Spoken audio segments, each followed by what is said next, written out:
کو آگ ٹچ تک کے نہیں کرتی، یعنی کہ آپ اس کو چھو ہی نہیں رہی۔ آپ نے یہاں تک کہ ساری روٹیاں پکا لی، اس کو آگ نے چھوا تک کے نہیں۔ تو آپ نے عرض کی یا رسول اللہ صلی اللہ علیہ وسلم یہ کیا ماجرا ہے؟ آپ صلی اللہ علیہ وسلم نے ارشاد فرمایا اے فاطمہ، اے میری بیٹی، یہ جو دنیا کی آگ کیا اگر قیامت کی آگ جہنم کی آگ بھی اسے جلانا چاہے تو جلا نہیں سکتی۔ تو پوچھا اس کی وجہ کیوں بتائیں کہ اس پہ میرا قصد انور لگ گیا ہے۔ بتائیے کتنی پیاری بات ہے، اگر کل قیامت کے دن ہمارا مسمہ میرے آقا صلی اللہ علیہ وسلم سے ہو گیا تو کیا ہمیں جہنم کیا جلا سکتی ہے؟ ہرگز نہیں جلا سکتی۔ کیوں؟ کیونکہ پیارے آقا صلی اللہ علیہ وسلم کا جسم اطہر ہمارے جسم سے کیسے ہو چکا ہوگا۔ یہ ہمارا عقیدہ ہے، ہماری عقیدت ہے پیارے آقا صلی اللہ علیہ وسلم سے۔ انشاءاللہ الکریم اس پر عمل کرنے کی کوشش کریں۔ روزانہ 50 مرتبہ وضو پاک پڑھنا کوئی بڑی بات نہیں ہے بھائی۔ اگر ہم کوئی وقت متعین کر لیں، نمازیں پڑھنے جائیں، اگر ہم کسی بھی وقت 5 منٹ نکال لیں گے نا تو انشاءاللہ الکریم 50 مرتبہ وضو پاک بہت آسانی سے ہو جائیں گی۔ اور جو بندہ، ایک اور روایت میں ہے کہ جو بندہ کثرت سے درود پاک پڑھتا ہے تو کل قیامت کے دن وہ عرش کے سائے میں ہوگا۔ اس دن عرش کے سائے میں ہوگا کہ جس دن کوئی سایہ ہی نہیں ہوگا، صرف عرش الہی کے سوا۔ تو اس کے لیے بھی پیارے آقا صلی اللہ علیہ وسلم نے فرمایا کہ جو کثرت سے درود پاک پڑھے گا وہ کل قیامت کے دن عرش کے سائے میں ہوگا۔ بزرگان دین فرماتے ہیں کہ کثرت سے درود پاک پڑھنے والا شخص وہ شامل ہو جائے گا کہ جو روزانہ کم از کم 313 مرتبہ درود پاک پڑھے۔ تو انشاءاللہ کریں، نیت کریں کہ درود پاک پڑھنے کی بھی کوشش کریں گے۔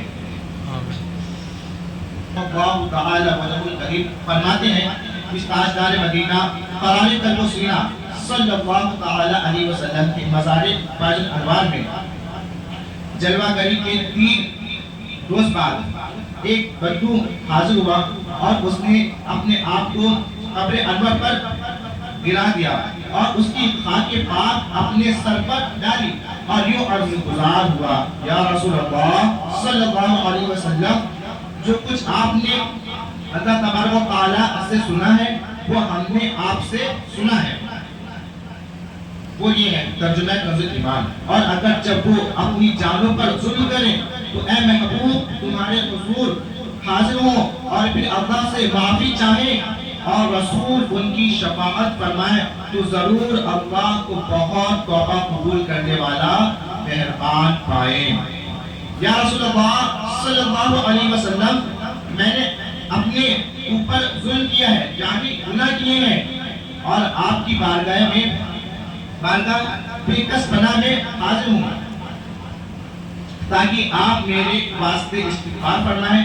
قبر انور سے آواز آئی قد غفر لک، یعنی تحقیق تیرے گناہ بخش دیے گئے۔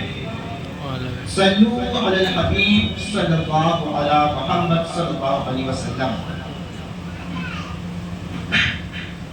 عبد الرحمن بن علی جوزی رحمۃ اللہ تعالی علیہ نقل فرماتے ہیں کہ حضرت سیدنا محمد بن حرب بلالی رحمۃ اللہ تعالی علیہ نے بیان کیا، ایک مرتبہ میں روضہ رسول پر حاضر تھا کہ ایک عراقی یعنی عرب کے دیہات کا رہنے والا آیا اور حضور انور شفیع محشر محبوب رب اکبر صلی اللہ علیہ وسلم کی بارگاہ بے کس پناہ میں اس طرح عرض گزار ہوا یا رسول اللہ صلی اللہ تعالی علیہ وسلم، اللہ تعالیٰ نے آپ صلی اللہ علیہ وسلم پر جو سچی کتاب نازل فرمائی اس میں یہ آیت بھی ہے، ترجمہ کنز ایمان، اور اگر جب وہ اپنی جانوں پر ظلم کریں تو اے محبوب تمہارے حضور حاضر ہوں اور پھر اللہ سے معافی چاہیں اور رسول فرمائے تو ضرور اللہ کو بہت توبہ قبول کرنے والا مہربان پائے۔